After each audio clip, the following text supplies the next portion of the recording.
こんにちは、快適アート塗り絵チャンネルです。今回はこちらの絵を塗っていきます。鳳凰と少年の線画です。着彩にはこちらの2種類を主に使っていこうと思います。まずは絵墨の目を使って肌の色味を塗っていきます。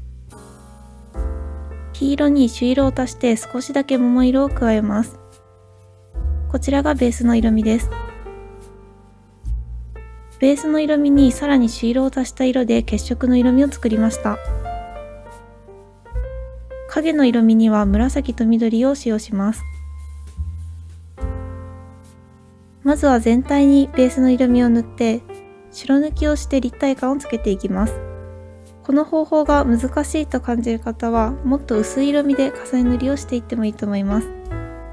血色の色味をにじませて影の色味をにじませていきます。影の色味は淡い影の色が紫、濃い影の色が緑色という風に使い分けています。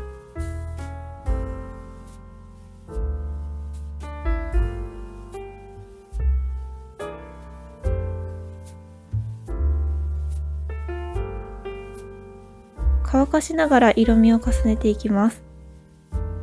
かなり前髪が重ための髪型ですので、目の周りはちょっと暗めにしています。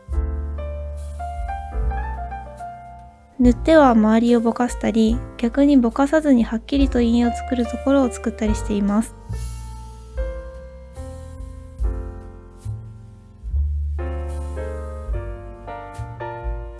口元、鼻、目元には赤っぽい血色の色味を多くにじませています。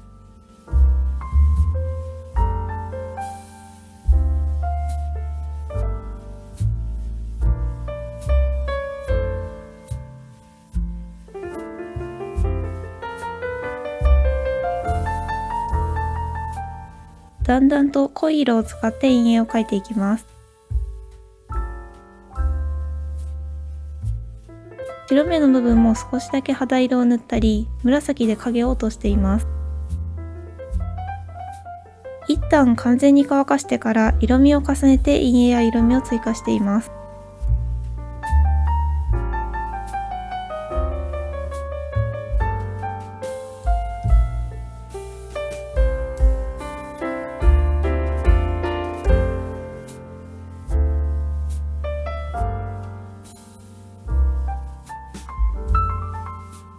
細かい調整ができたら次は眼彩を使って目の色を塗っていきます。花白緑と浅黄色を混色した水色と暗い瞳孔の部分には紫と緑を使いました。まずはこの作ったターコイズブルーみたいな色味で全体を塗っていきます。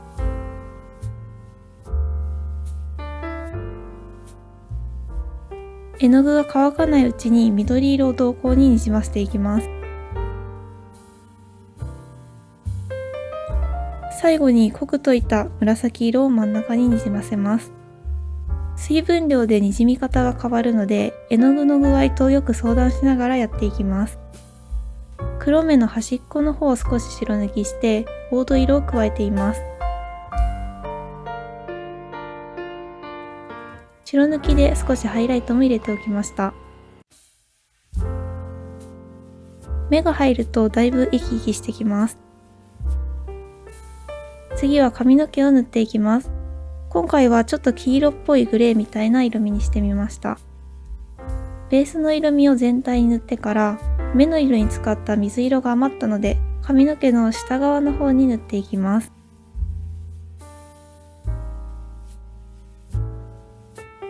少し乾いてきたら白抜きをして髪の毛に立体感を出していきます。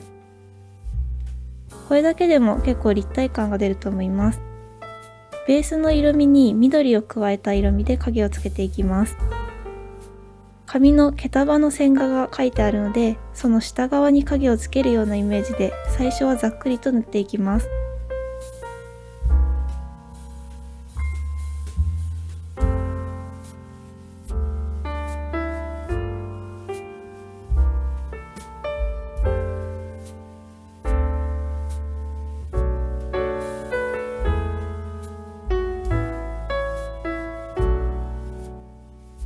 こんな感じで緑の影が入りました。次はベースの色にやや赤っぽい色味を足した色味で細かい影を描いていきます。細い筆で払うような線で描いていきます。髪の毛の着彩は私はこの払うような線をすごく多用します。むしろこの塗り方だけで髪の毛を描くことができると思います。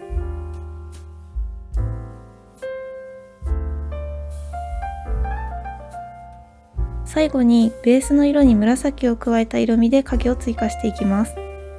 これが一番赤っぽい色味の影の色味です。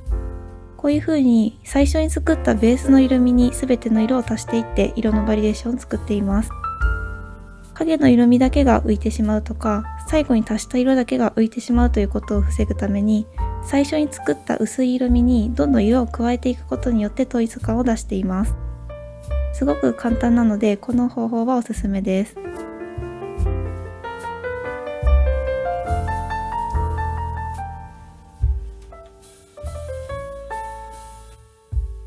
最後に濃いところに緑の影を追加して調整していきます。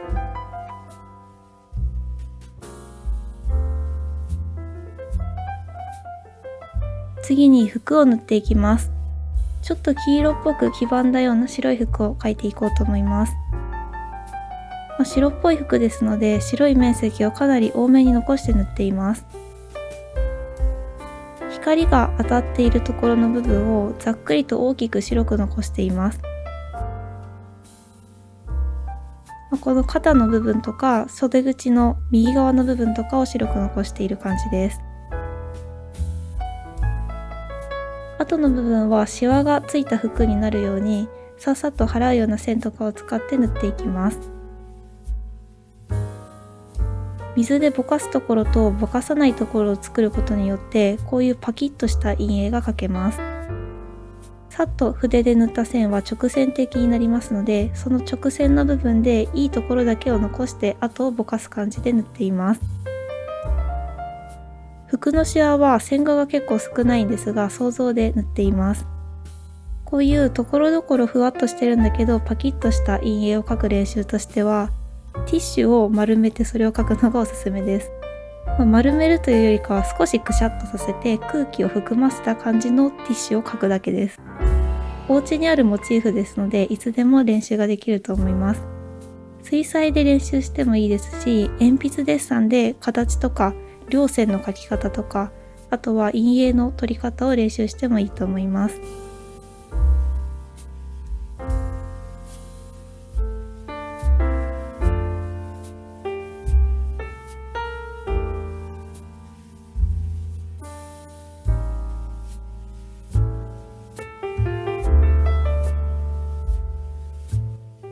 乾かしながらパキッとした陰影をだんだん暗い色にしながら描いていきます。陰影は最初はざっくり、後で細かくという風に描き分けていますが、たまに最初に戻って調整するときは大きな範囲で塗り直していることもあります。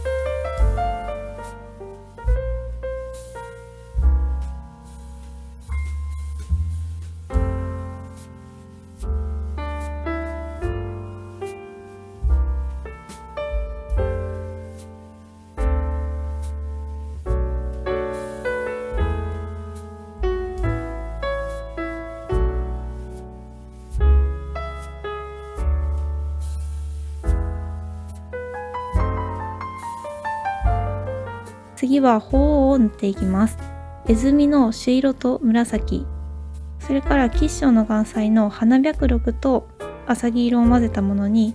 絵墨の緑を混色した色、そして黄土と絵墨の黄色を混色した色を作りました。ここでは少し配色についてお話ししたいと思います。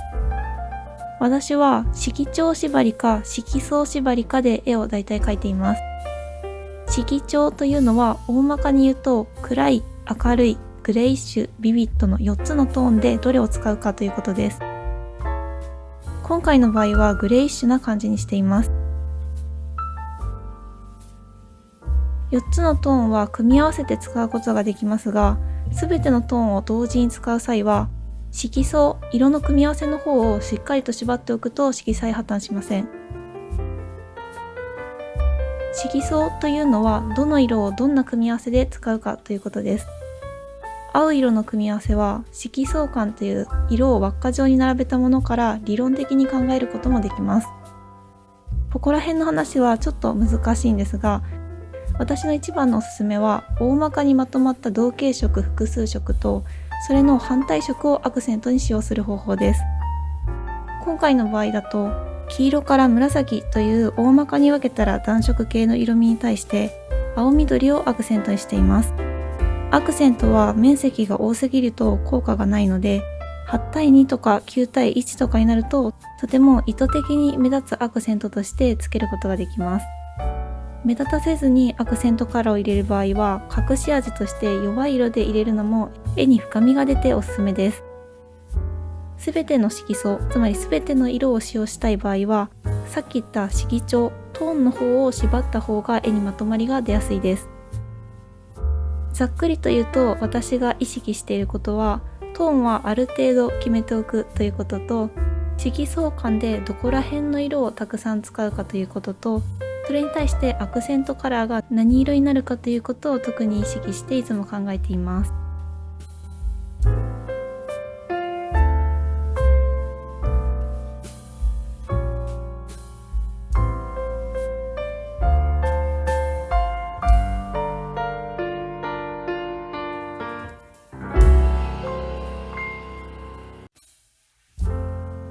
全体的に下塗りが終わったので少し陰影をつけていきます。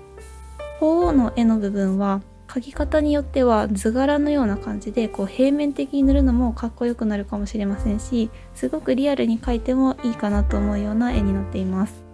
私の場合はちょうど中間くらいでちょっと毛の感じも出すんだけど平面的な部分を残した感じで描こうと思います。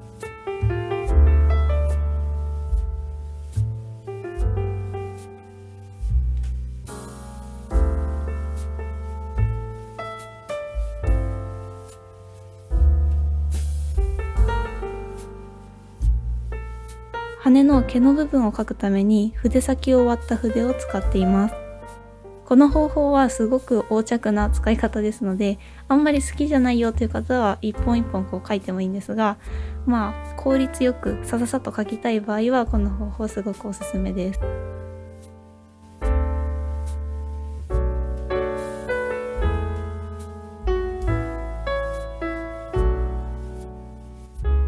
黄色い羽の部分や青い羽の部分にも大まかに影を塗ってから細かい毛の感じを描いていきます。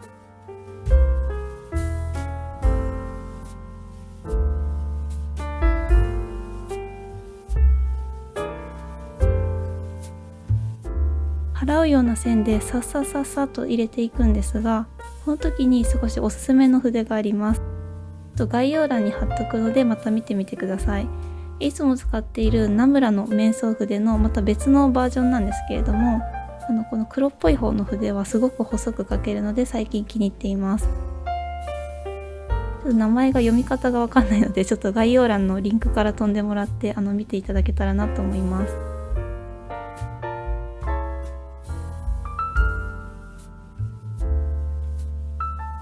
細かい部分も毛を描いていきます。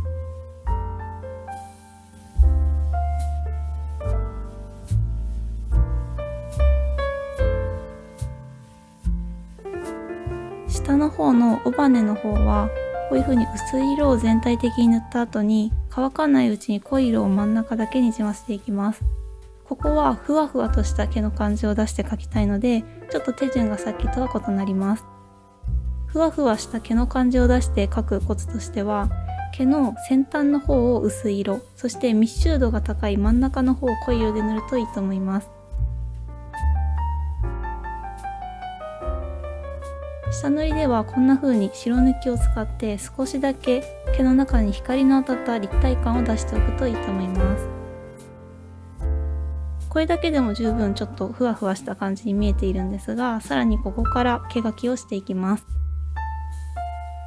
毛描きっていうのはだいたい日本画で動物を描くときに毛をたくさん描くっていう作業になるんですけれども、こういうイラストでも部分的にこういう細かい作業をしてあげるととっても魅力的になると思います。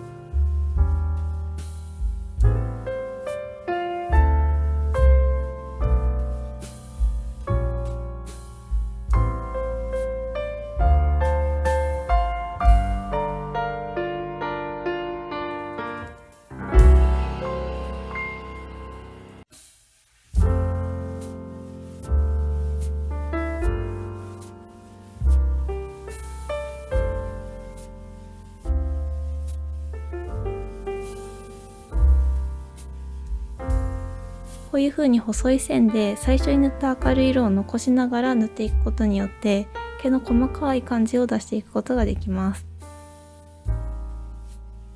線画で少し毛の流れが書いてありますので、それに合わせて筆を動かしてもらってさっさと払うように描いてみてください。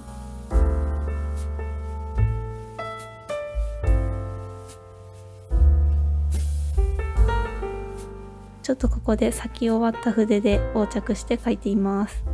こうするとね、結構均一な幅の線が描けたりするので、私は髪の毛描く時とかにもこういう風に咲き終わった筆をよく使います。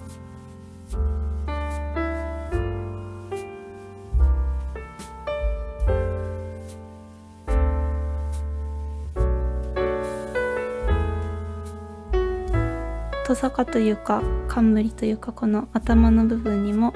ちょっとこう濃い色を入れていくと絵に迫力と深みが出ると思います。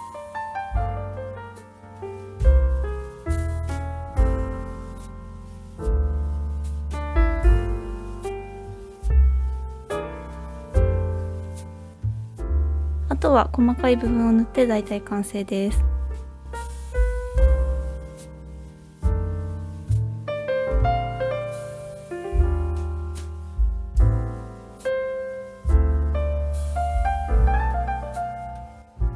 こんな感じで全体的に塗れました。次は金色の岩彩を使っていきます。呉竹の岩彩丹美のスターリーカラーズより赤金色を使いました。最近目の中に金を入れるの流行ってるというか、私の中でブームなんですけれども、そういうポイントになる部分に金を入れていきます。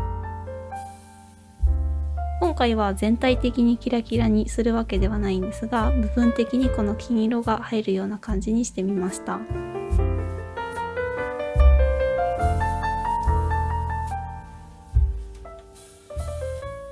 頬にもところどころ細い線で入れていって、角度を変えるとちょっとキラッとするようにしています。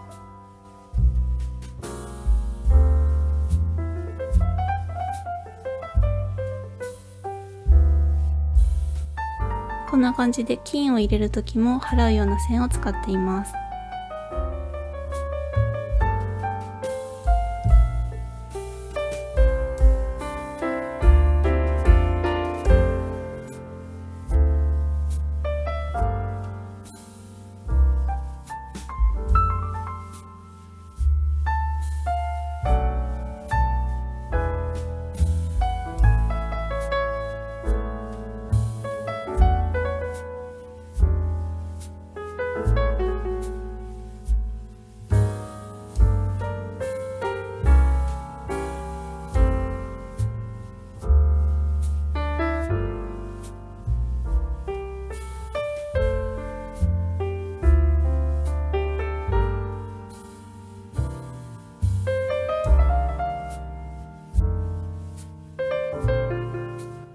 ここには淡金色とか桃金色を塗りました。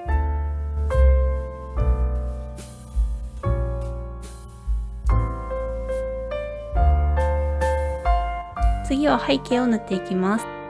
この顔料インクのペンテルの筆ペンとかは漫画家の人とかはよくベタ塗りとかで使うと思います。これはちょっとリハーサルでやってみたんですが、難点としてはちょっと光っちゃうっていう感じで、こう鉛筆みたいな照りが出てます。そこでこちらのターナーさんの暗黒ブラックという絵の具を使ってみることにしました。暗黒ブラックは現在ちょっとね、あんまり売られてないみたいなので、もし持ってる人がいればという感じです。ベルベットみたいですごく綺麗な絵の具です。塗ってみるとこんな感じでかなり反射が抑えられています。アクリルガッシュはもともと反射が少なくて、12色セットとかに入っているジェットブラックもかなり黒いんですけれども、こちらの暗黒ブラックはさらに黒い色味になっています。ちょっと筆ペンとの差がかなり目立つ感じですね。比較すると映像では見づらいんですが、画像だとこんな感じです。暗黒ブラックが一番黒いですね。ジェットブラックでも相当暗いので、皆さん持ってる方は黒くしたいんであればジェットブラックでもいいと思います。完成はこんな感じです。全体的に絵墨の銘を使っています。この青緑の色の部分はこちらの吉祥の岩彩を混色して使っています。こういうキラキラしているところには呉竹の岩彩丹美の赤金色、そして泡金色や桃金色をこの魚みたいな尾っぽの部分に使っています。背景には暗黒ブラックを使用しています。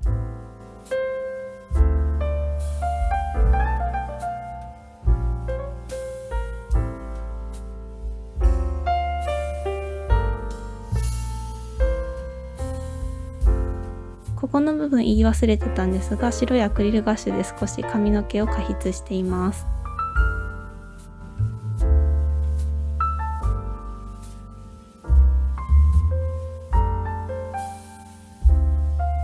背景が真っ黒なので、こうシルエットがバッと浮き立つ感じの絵になりました。